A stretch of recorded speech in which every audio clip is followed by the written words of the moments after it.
lost my best friend to 23. She left her body and hovered above me. I saw no shadow. I looked around, searched every What is going on is back to YouTube for me instead of TikTok and Twitch. Same thing, different day, innit? Fortunately. What I've said for a year now. Getting a bit tedious, getting a bit boring. I don't know really where to start. The main thing is team selection. Obviously, 11 fit players out of our squad is not really that fantastic. But you've got to work around it. You've got to adapt. A lot of teams have a lot of injuries. Tottenham themselves had a lot of injuries. They worked around it. They did get a few players back, but grand scheme of things, you need to adapt. Ahmad being injured is a blow for the season. Martinez, Manu, Ugarte, and so on and so forth. It's getting beyond a joke. What were we doing in training? Fighting Tyson? Like, how have you got so Fury or Mike Tyson, whichever one you want to pick? How are you getting so many injuries in a pre-match warm-up or the training session before? What are you doing? Like, I don't understand. Obviously, the pictures here show Dorgu standing his man up and going. Finally, he got played left wing back. I know he's only played 1-2 games, whatever it was, but finally played left wing back. And to be honest, I didn't mind him. He's very direct. He was decent on the ball. Got the ball in. Looked for our two strikers who just don't score goals. Simple as that. They just don't score goals. The team at the bottom there. Do you know that picture pretty much... They're embarrassed to be there and embarrassed to clap in front of the fans. I'm so glad I didn't go down to Tottenham to watch that shower of absolute dog something. It's literally... How can you hold your head up as a Man United football player? 200-300 grand a week and put in a performance like you're not asked to be there. Don't care at all. I do like to pull out Garnacho, but he's very direct, very as per Garnacho, very Garnacho performance. Very direct, very exciting, gets to the box, misses. The chances that he had, the chances that United had, you've got to put them away. As I've said multiple times, that I am not a stats person. I do look at stats, they do matter. I obviously understand that they do matter, but I'm a very watch football by the eye type, judge by the eye type. And you're watching a United performance who don't keep the ball, don't press, don't close the man down, don't close the space down, shit at set pieces, can't finish, can't cross the ball, can't pass it to the box. What's left? What is left? You've got 6, 7 youngsters on the bench. Obviously, you've got Lindelof as well, but 6, 7 youngsters on the bench. I would much prefer seeing Kone in the middle. He's a fucking unit. He's huge. Watch him batter somebody into the crowd. Watch him drop a shoulder, take somebody on. Watch him keep the ball. Nice patterns of play, link-up play. And you'll see the fans get up. You'll see the fans get excited again. Watch the young lad, Obi Martin, up front. He has got to do more than Rasmus Højlund. I could do more than Rasmus Højlund. And I'm a fat 31-year-old dad. And I could do more than fucking Rasmus Højlund. He runs aimlessly like a headless chicken. You may as well go get the ball. And just watch him. Because he doesn't close down with everybody else. He doesn't start the press. He doesn't join in the press. He just runs. Xerxes is the slowest man I've ever seen play football in my life. But Nana could run quicker than she's dead.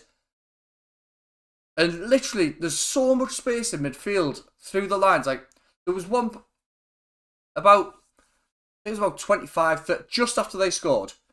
There was 2 set up in the middle. The back 4, 5, whatever you want to fucking call it, were there. Literally, they pressed up.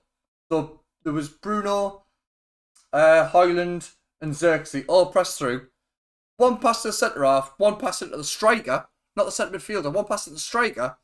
5 hour players gone. 4 hour players gone, wherever it was. How is that happening? It bypassed the 2 centre midfielders and so the centre midfielder, Bruno, Xerxes, Højlund, Casemiro as well. That's the other one. How is that happening? Obviously, I do this review and I normally do player ratings and stuff like that, and I like to do player ratings. But at the moment, no one's getting above a 4. Nobody wants to play for us. Nobody's trying to play for us. Nobody's trying to win. I do think he needs to try the youth. I know it's easy saying that. We're very close and struggling. We're limping towards a relegation battle. Man United relegation battle. It's getting to the point where, like, we're not even bad. Like, we are bad, obviously. We are extremely bad. But on the ball, we've got nothing. Nothing. If Bruno has a 7 out of 10 at the highest, we don't score. Ahmad's out. Martinez is out. Rasmus and Xerxes might as well not play because they don't score, so what's the point in them playing? On the ball, the crap. What's the point? Why don't you put in Fletcher, Obi Martin, Kone? Maybe not all at once. Maybe sort of 60 minutes. Take them off. Let Casemiro come on. Let sort of more experienced. Our experienced players aren't turning up. It's simple as that. I've got to do a shout out for Harry Maguire though. Harry Maguire this season, I've generally, I can't say impressed because he's still been pretty bad, but he's actually been a standout for us this year, which is scary to think. When Harry Maguire, a year ago, not even 6 months ago, everyone was saying he needs to leave, and he does need to leave. But who's better? Martinez, out injured all the time. Euro, injured again.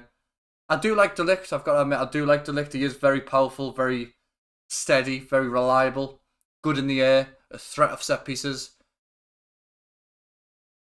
But it's just painful, man. It's just so painful. And hopefully, none of them are going to be fit. None of the injured players are going to be fit by the weekend. So you're looking at the same team that's got on the bus on a Sunday night and went, well, lads, same again next week, because let's be honest, nothing changes. So we've got worse. Ten Hag at least had us. People were saying that he didn't have a game plan. He did have a game plan. And it was very rigid, very, you know your role, do your role. I'm never ever going to advocate Amorim changing his philosophy. Like, it's just a nonsensical thing to do for Amorim. We've brought him in because it was successful at Sporting. Carry on doing what was successful at Sporting. At the moment, we don't have players to match that formation, that tactic, that intensity. But just try things. You got a free roam. No one's expecting you to win anymore. We've been shit for 10 years. No one's expecting you to win anything. Just go out and try different things. Tottenham are awful. Tottenham weren't good today. Sunday, sorry. Obviously, I'm doing this the day after the night before. Tottenham weren't good today, and it's just another lackadaisical, boring, shit performance. And I can't put absolute shit as my title on YouTube, but I so wish I could. It's absolutely barbaric how you can turn up on a Sunday, Super Sunday, turn up and just not look arsed at all. At all. And it's not a surprise anymore. It's not surprising. It's not surprising how bad we are, how boring, how slow, the tempo. Maguire, if he takes 6 touches one more time to pass the ball. Rasmus Højlund is looking for the man instead of looking for the fucking ball. Xerxes does megs people 3 times a game. Glad we paid you money. You know what I mean? Like, it's great when you're winning 3-0 and you can wait, but we're getting beat every week. And it's getting to the point now where it's boring to watch. You don't want to watch your team play. The only thing I look forward to all week is watching Man United play. The only thing. And it's getting to the point now where I hate watching Man United play. Right. On that note, I'm over it. In a bit.